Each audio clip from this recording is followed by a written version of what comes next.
Anytime you have groups, you're going to have group conflict. The individual members are going to like this picture here.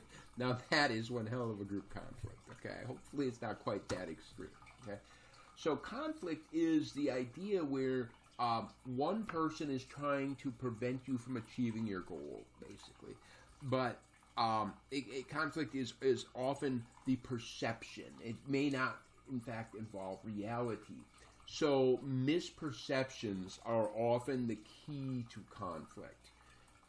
Because of this, as we go and start talking about how to resolve conflict, a discussion of people's perceptions are critical.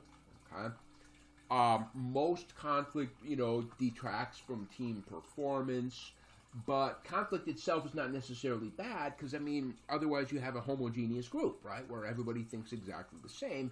Without conflict, that's what groupthink is sort of about, right? So it's not necessarily good, right? So what can create conflict? There's a lot of different things.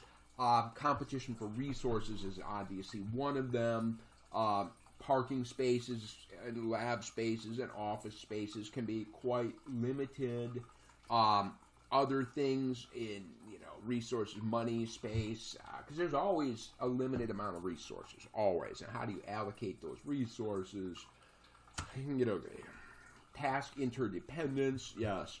This is to the degree that a group, or even an individual in a group, their ability to perform their task is dependent upon the performance of other members of the group or a different group. And I hate this because when I am given a task to do, it's done.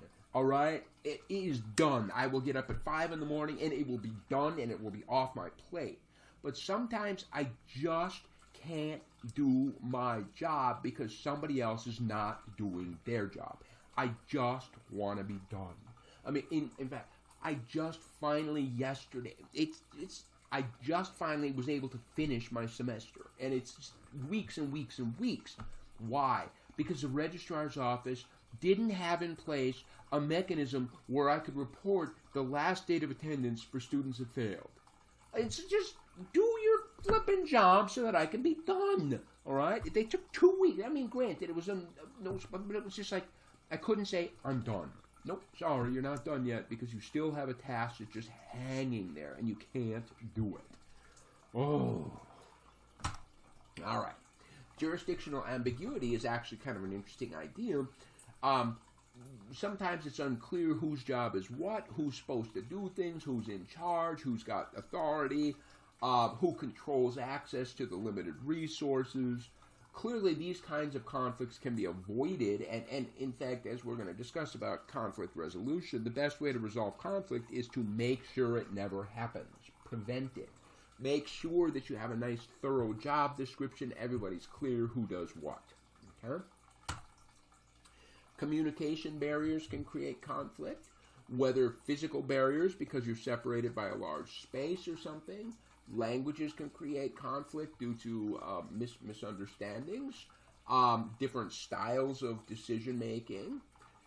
So we find that communication barriers can be trust issues, can be past mistreatment, can be a lot of different things. Okay? Personality conflict. Number one, if you put together a type A person on a group of type B people, it's going to be a problem. There will be conflict. But, some people are just hard to work with. Y'all know who they are. They might have a really high need to control, or might be super perfectionist. They need a lot of approval or attention, and they're just trying to take the center storm no matter what, okay? Or sometimes you're going to have people that are very dogmatic. They have one idea and that's it. They're authoritarian. It is going to be what it is, okay? And so some people and some personality types tend to create conflict more than other personality types. But when it comes to how do we address conflict, how do we work with it? And there's a variety of different styles. And I mean, there is some consistency to conflict styles across time, but they're not 100% consistent. It can be situational as well. The avoiding style just tries to pretend it doesn't exist, okay? If I can't see you, then you can't see me, and I ain't got a problem, okay?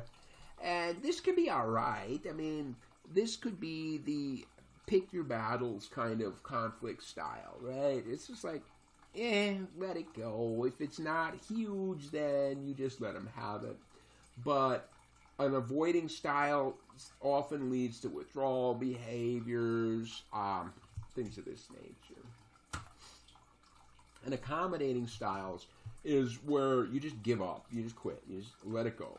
And if it's really low stakes, then let them have it. If somebody, oh my God, I have to have the copier room at 8 o'clock on Monday.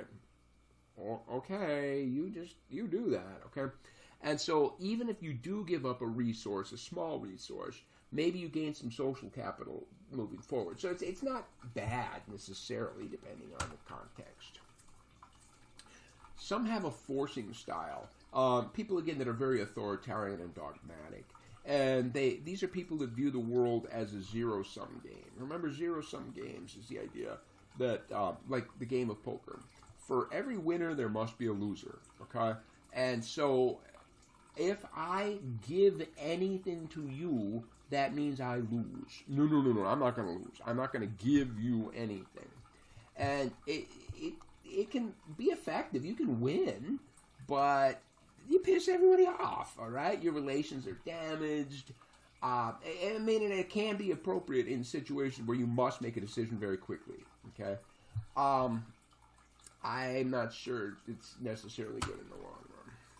A collaborating style is people that view the world in a non-zero-sum game, okay? So they recognize that we can come to a solution where we all win. Maybe we don't all get exactly what we wanted, but we can all win. And it's obviously time-consuming, takes a lot of work. It's really good. Yeah, it's probably the best style. Everybody walks away with the best amount, but it's not always feasible. A compromising style, on the other hand, is a give and take. I'll give you, you give me, we'll negotiate, we'll bargain. We'll have, the minimum I can accept is, the most I can accept is, and so something like this, You might have a union rep that says the absolute least that I can walk back to my workers with and talk about is $30 an hour. And $50 an hour, I can't justify past 50. There's nothing I can do to justify it. Meanwhile, management walks in and says, you know what? We really think $20 an hour is what these people deserve. This is really it. The absolute most that we can even afford is $40. There's just beyond $40 and we go bankrupt. The company's gone. Okay?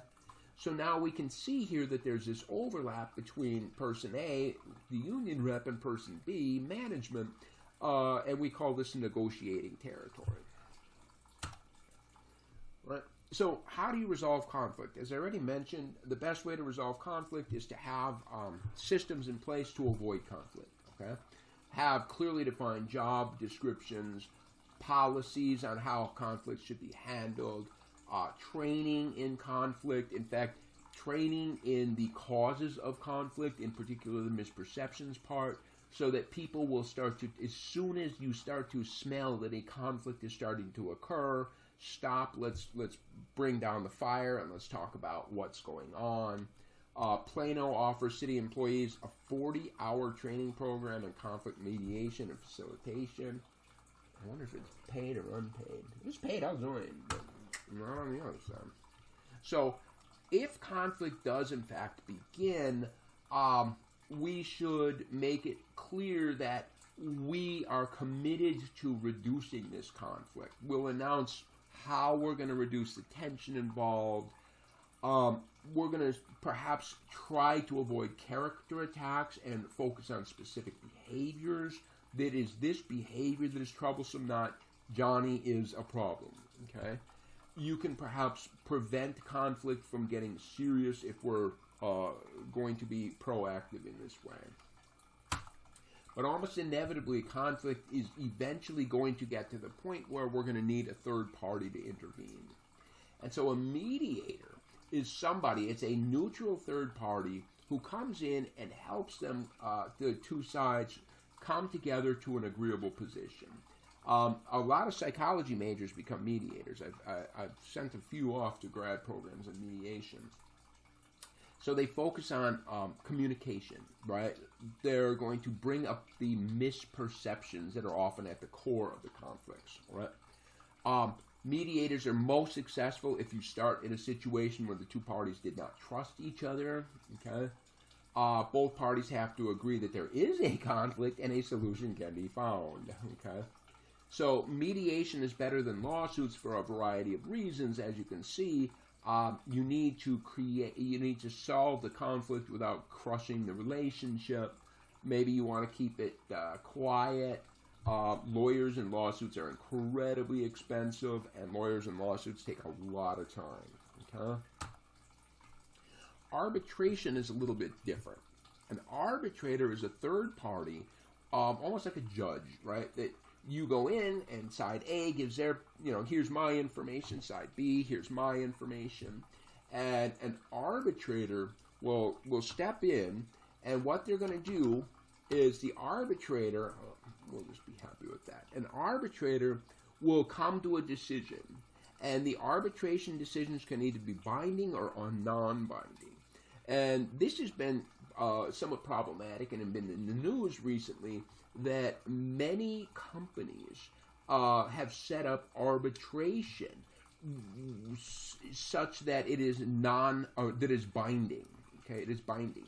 And what happens is employees, when they are first hired in an organization, don't really realize what's going on, because there's a lot of fine print, there's a lot of stuff, and then when conflict emerges, what's going to happen is if there's binding arbitration, and a third party outside, they're supposed to be neutral, but since the arbitrator is paid by the company, you can imagine that it's not necessarily neutral. And so if you have a binding arbitration, employees can get incredibly screwed over in not even realize that the company has a legal right to screw them over. That's been a real problem in the last few years.